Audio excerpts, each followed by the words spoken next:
Hello, everyone. Dr. Vicky here, speaking to you from the Seeds of Transformation Healing Center. It's time for Taroscopes. Again, we're going to be doing the Taroscopes for the sign of Gemini. That's Gemini Sun, Gemini Moon, Gemini Rising for the month of October 2024. Now, at the beginning of the year, I would do these Taroscopes along with charts, astrological charts. And I had to stop doing that because it took a little bit too long and I was getting very busy, which of course I was very grateful for. Um, but we are at a time of great change and great anxiety, really. And so I thought it would be a good idea to bring the charts back this month.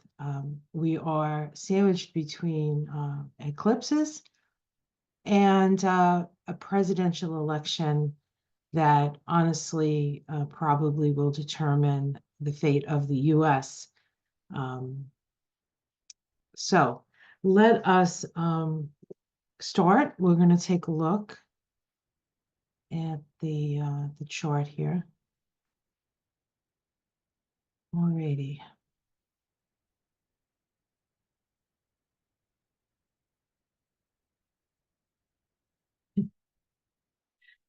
Okay.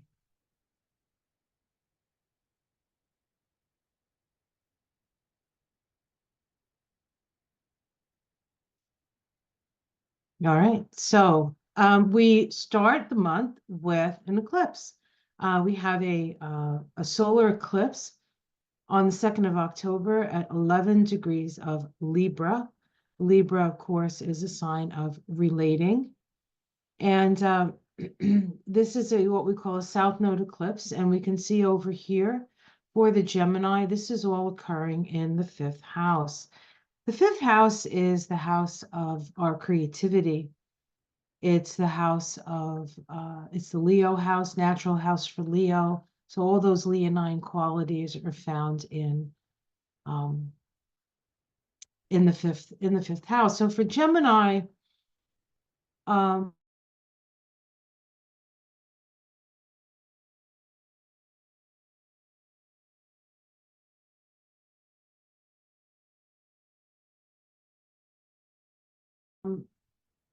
Felix little bag of tricks, right? So, and of course, as a Mercury ruled sign, what you say, how you say it, how often you say it matters. Now, this eclipse, being a south node eclipse, even though it is a new moon, which is generally initiatory to start a new cycle, because it's next to the south node, it has something to do with the past, letting go of the past, perhaps before you can start a new cycle, or perhaps starting a new sort of relationship with somebody from the past. So we could see it as that. Now, of course, whenever eclipses are up for the time of eclipse, it's really it has a Uranian energy in that, almost anything can happen. It is an evolutionary gateway, and we can decide to walk through that gateway or not. Well, maybe we can't decide not. We can either walk through it prepared, or we can get drugged through it unprepared. Maybe that's what I want to say. Okay. Um, let's talk about Mercury, because Mercury is your ruling planet. It starts the month in that 5th house in Libra. So communication in relationships become very important, especially to your children, because this is your house of children. Um, Mercury in Libra is the psychology of listening. And so you have to be willing to listen at this time. And then we have it move into Scorpio. Let's see, when does it move into Scorpio? It moves into Scorpio on the 13th and moves into your 6th house of health, service. This is a time to perhaps organize your mind, make adjustments to the way you think about things. And it is in Scorpio. So Scorpio feels things. That's how it thinks things. It has to feel you're pulling it through your feeling place. So because it depends on how you're feeling, but this is a time that we can have some healing and some understanding for ourselves and for those people we work with. We have two major planetary stations this month. We have Jupiter stationing on the 9th at 22 degrees of Gemini. You are a Gemini. This is happening in your first house. So since the end of May, when Jupiter first moved into Gemini, it sort of has been flying through that first house of yours at breakneck speed, have gotten all the way to 22 of 30 degrees of the sign, and now has slowed down to a stop and will now retrograde. And so this is an opportunity for you to reevaluate how you put yourself out there, the words that you use, how you express yourself. Also, it can help you to review the understanding that you have gleaned over the last, let's say, June, July, August, September. So the last 4 months, what information has come in to your field, and now you have an opportunity to reevaluate that. And then we have Pluto stationing. Pluto stations on the 11th, so it's not just a few days after Jupiter stations. Pluto has gone back into Capricorn. We knew that happened the beginning of September. And it's staying its whole journey through Capricorn from September to the 19th, 20th of November is all in the last degree of Capricorn. It's as if there's a giant period being put at the end of a sentence. And so there are things that we are understanding about our last 16 years, more revelations to come, and perhaps the lessons to be learned. Now, when Pluto moves back into Aquarius, we'll have the opportunity to attend to the issues that were brought up while Pluto went through Capricorn. That's kind of how it works. It goes through a sign, all the stuff comes up, and the next sign is about fixing the stuff that came up. So we're going to have a busy time of it when Pluto is in Aquarius. Luckily, it's there for like 18, 19 years still. So we have plenty of time to work with that. But for you at this day, at this time, and this month, Pluto stationing direct in your house of shared resources. The 8th house is a house of shared resources. It's where we share our money. And it's also like insurance policies and things like that. So where we have like groups, like pools of money that is collective. And then when things happen, it gets distributed, distribution of resources. Of course, as we know, usually most insurance, they sort of skim, they like take the money, but they don't like to give it back. Of course, that's why many of the tallest buildings in the United States were insurance companies for a long time. I'm not sure if that's still the case, who owns all the tall buildings now, but yeah, so that's a long story. With Pluto finally moving out of that 8th house, and Pluto likes being in the 8th house, and then moving into the 9th house once it goes back into Aquarius, we have an opportunity to perhaps make some laws that are better for the people who put the money in the group situation there. We'll aspire to that, right? But it is going to feel like the 8th house is how we share our feelings and how we respond emotionally. And I think that a lot has been learned in the last 16 years. And I think you'll have some realization around that, but it's a long cycle, and it is what it is. But as far as what's happening in the outer world, anytime Pluto changes direction, we usually see some big thing happen out in the outer world. So you can expect to see that, that'll be on the 11th of October. Mars, the planet of action, is in Cancer all month, and it's in your second house. So there's a lot of energy for making money, gathering money, but it is in Cancer, so it is pretty watery and pretty emotional. And yet you can put a lot of energy towards your family and maybe accruing resources or resourcefulness, you know, through your family or with your family. And I say family because Mars is in Cancer, and Cancer really is the energy of the clan. So there could be some, this might express itself in some clannish behavior or tribalism. We'll see maybe an increase of tribalism, especially by Geminis. Okay. But you might experience that in your life as well. We do have a full moon in Aries that's happening on the 17th. And although it is in Aries, it is not connected to the nodes. It's too far away to be considered an eclipse. And so we have full moons are always a harvest time, and you're harvesting perhaps some new ideas in groups. You become or finding groups of people who know you, who reflect your authenticity. We've been working a long time on our authenticity, and this may be an opportunity for you to find others of like mind and start planning for the future. The 11th house is the house of the future.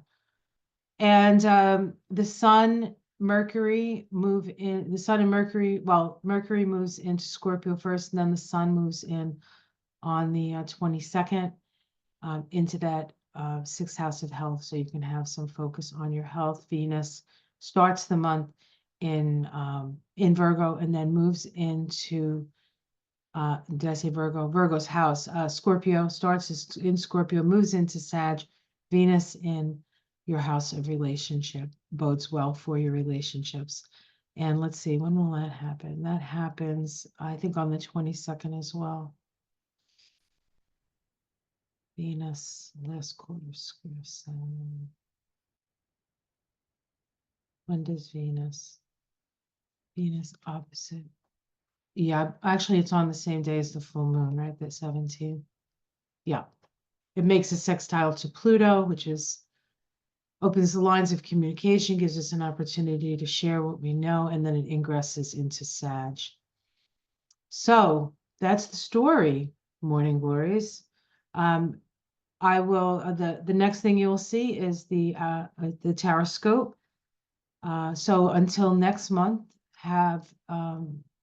take care of yourself. It's an intense time. Make sure you get enough rest. A lot of information flying around. I know you're a little bit of an information hog and you like data, but not all the data is accurate. And so you don't want to confuse yourself. You want to be very discerning about what you allow in your field this month. Focus on the life you want to create and the outcomes you want to see. Take the action steps necessary to get there, and then just hold the vision of it. And we will make it through this as we've made through every month. Take care, everyone. I'll see you again next month. Namaste.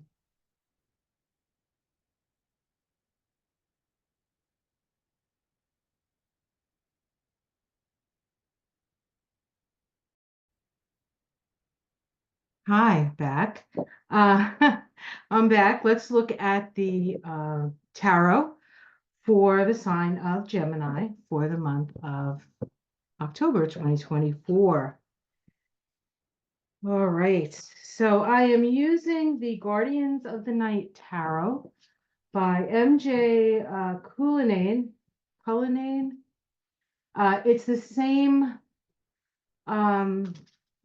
woman who does the Crow Tarot, MJ. Yeah.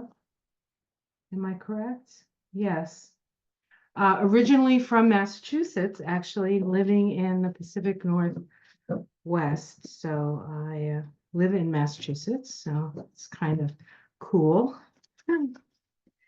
And I think she's from the South Shore, which is where I am, south of Boston. So, oops, let's see, my hair's doing some weird stuff.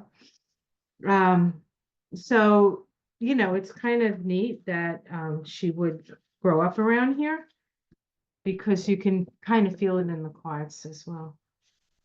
All right, almost done. Oops, these are actually lovely cards, easy to shuffle. I think the first time I shuffled them, they fell all over the floor because they were so slippery. But now I'm in a better spot to do these readings. I have a little more room to work with. So, all right. Whew, warm in here tonight.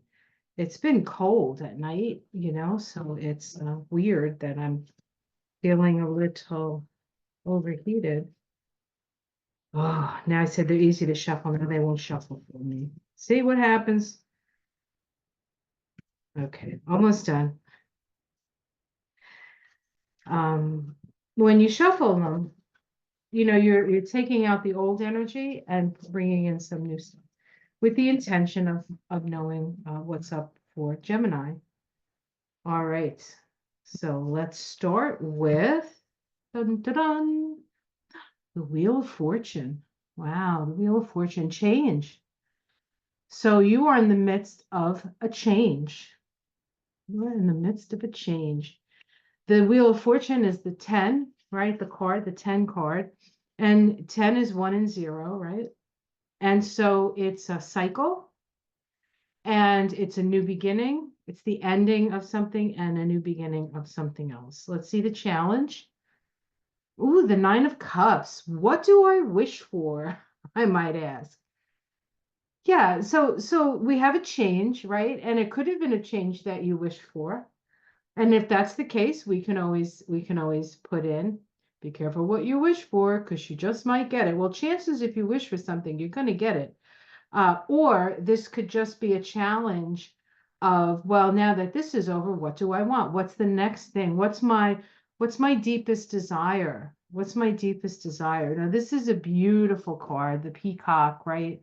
A beautiful card. Peacocks are sacred to Isis and Maat, the goddess of justice. Okay, underneath it, oh, the Four of Wands. So we have some celebration here. We have two magpies, it looks like, and they're just yakking at the moon. They're just yakking at the moon. So this is celebration. This is coming together with people who perhaps think like you or are like you, people of like mind. This can also be a family affair if that's where you're at. In the past, we have the Three of Pentacles. That is both work that's fulfilling and work that you're good at, but that is in the past. Let's see what's in the sky. Ooh, the Strength card. This is the 8. This is actually the card of the year. We're in a strength year. We're in an 8-year vibration. And so this is symbolic of that you have the strength and the fortitude. And if you feel like you don't have the strength and the fortitude, you can reach up to heaven, and heaven will be happy to imbibe you with that. Ooh, we have the Six of Pentacles in the immediate future. This is a balancing of the financial scales. If something is owed to you, you will get it. If you owe something, you will give it. It's a really nice energy, very stabilizing. It's also connected with the community. So again, there's this sense of being part of a larger community that brings you both stability and a sense of belonging. Okay. How is seen from outside? The Knight of Cups. This is messages of, well, it's offerings of love, actually. Less so messages, but offerings. So you might be offered something in that respect. Let's see what's in your domestic situation. The Empress. Well, this is a very fertile card. The Empress is the energy of the pregnant goddess, right? So this is it's a wonderful card to actually get in your domestic situation. It's like you're the queen of your domain, but not even the queen. The Empress is even more powerful than the queen, right? The Empress has all the elements within her, and she is the person that you meet in Eden, in the garden, right? And she's surrounded by the garden. So very, very fertile. And we have a mother fox with her little kit there sleeping in the under the ground. Protective, the protective mother, the mother protecting life. Okay, nice cards. All right. Hopes and fears, the chariot. The chariot is a card of like getting on the road, the next step, the direction of your destiny. It is in your hopes and fears. And so there's a part of you that hopes that you're doing the right thing. And there's part of you that's worried that you're not doing the right thing, or at least not moving in the right direction. But let's see what the outcome says. The Knight of Wands, this is about traveling. So this is about traveling. So you want to know what direction to go, but you're traveling. So I feel like you might do some traveling this month, taking your show on the road. It kind of deals with like walking your talk, right? What do you believe? What's true for you? And then living that. Or what are you telling people? You need to live like this, and then you're not doing it. So you want to make sure that you're walking your walk and you're following your own advice, actually.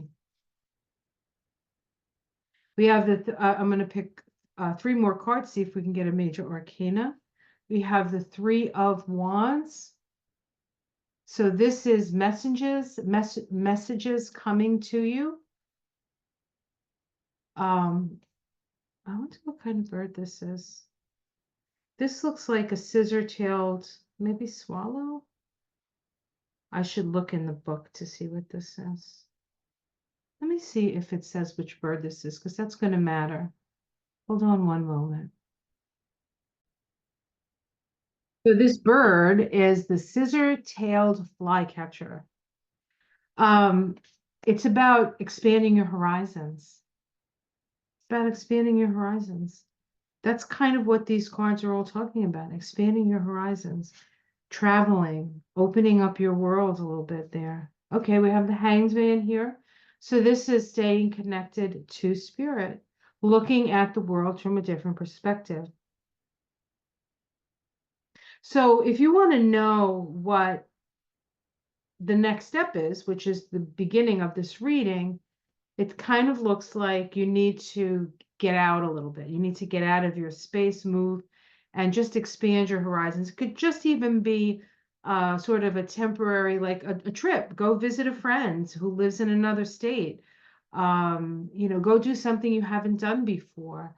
Maybe take a class that you haven't taken before, something that's going to expand. So you're connecting with people. I feel like maybe you've been too isolated or just too wrapped up in the work previous, and now it's time to sort of expand yourself. All right, let's see what is underneath it all here. The Page of Pentacles, which is a financial opportunity. The Eight of Pentacles, which means there's work to be had. And the Four of Cups. Looks like an armadillo. Is that an armadillo? No, I don't think it's an armadillo. It's I forget what this is. They're endangered because people, I don't know, they use their skin or something. I can't think. I'm gonna look. I can't help myself. I'll be right back. Obviously I haven't read the book, right? Okay, hold on. And so this is a pangolin. That's what it's called. And it's desired for its meat, I guess. And so it can be easily poached. But it really speaks of when it's in danger, it rolls up into a ball. So this is about being defensive because of your emotions or because of a sense of feeling like you're in danger of some sort. So I want to say that you have a little fear around resources here. That almost if you're not working too hard that you feel like that, that something's either the rug's going to get pulled out from under you, or something's going to be taken.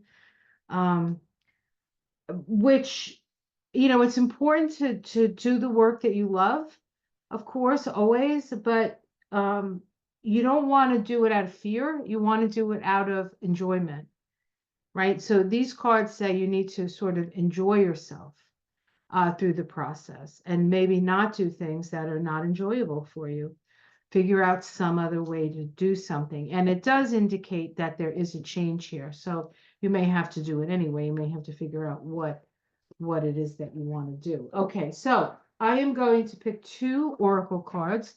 One is the Tree of Life, and one is the Mystic Sisters. So let's pick the Mystic Sisters first. All right. Oops. Well, that's not going to work. Tried to shuffle it with the little book in there. That's not good. All right. What is the message from the Mystic Sisters for Gemini? For Gemini.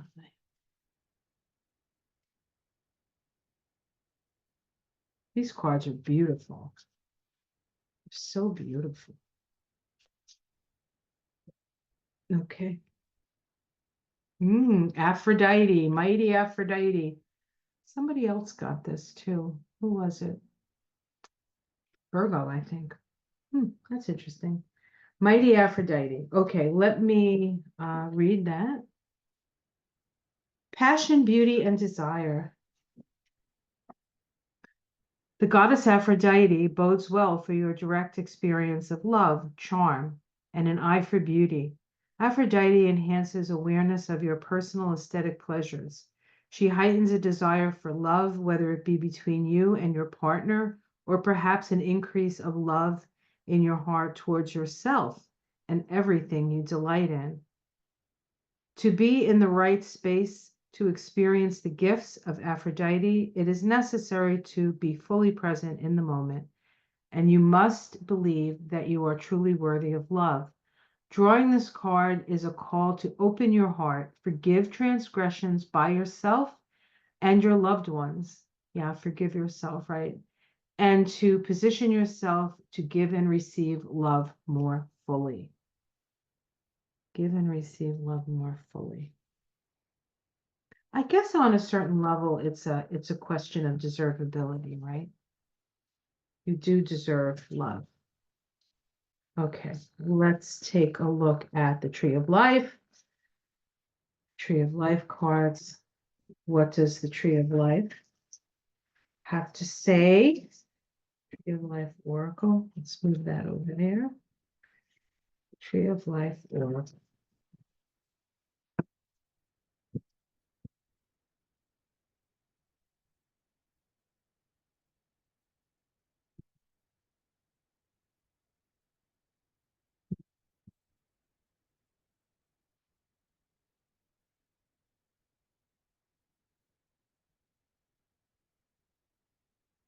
The personality triangle, personality, nature, and mindfulness.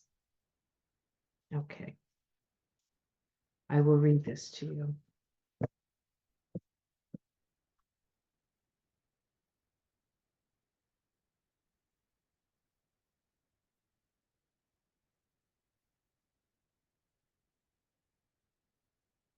Alrighty.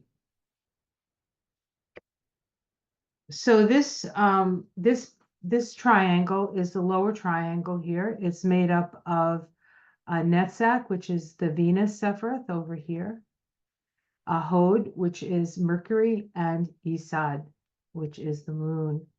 The triangle between Netzach, Hod, and Yesod, victory, splendor, and foundation, the lowest triangle, the most material one, the one humanity works in most of all.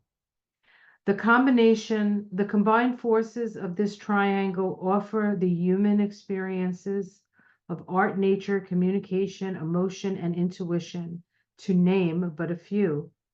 It is easier to relate to things that you can see, hear, touch, and taste, and smell, and even the world of dreams, that is to work with forces higher up the tree of life. This card can ask you to look to look at personality matters that are clouding your judgment, conversations that have gotten out of hand, a romantic encounter that isn't going as planned, or a lack of clarity about what you want to manifest in your life, which is kind of what the first two cards in the tarot reading talked about.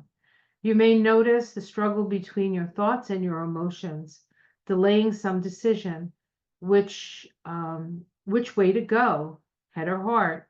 Perhaps it is time to seek the counsel of a friend or a family member, someone who can help you set new foundations and gain some sort of victory over the to and fro you're going through. You could be called to use your intuitive and or psychic gifts. Perhaps some sort of formal training or other opportunities will present themselves at this time. Yeah, that's kind of what this spoke of, didn't it? Didn't it? But I will say, there's very little to worry about because you have a lot of support around you. There's a lot of support around you. So I can't say there are no bad decisions, but chances are you'll make a good one. All right. All right. Hopefully that is helpful for you as you move through this month of October. Please like and subscribe if you haven't. It really does help the channel. If you would like to join me and Ona for our Mystic Sisters live, they happen Saturday nights, 7 Eastern, 6 Central. Either they'll be on my channel or they'll be on Ona's, but you can check us out. You can ask questions if you like. You do have to be a subscriber to the channel, this channel, and then if it's on Ona's, if it happens to be on Ona's channel that month, that week, on Ona's channel. But easy enough, it's free, it doesn't cost anything, and it's a lot of fun, a lot of laughs, and a lot of good stuff comes through. So if you want to do that, otherwise, I'll see you in the morning with my morning walk through the gardens. Although we are moving into fall now, the gardens are still beautiful and colorful and wild. All right, guys, have yourself a great month. I'll see you again next month. Take care. Much love. Namaste.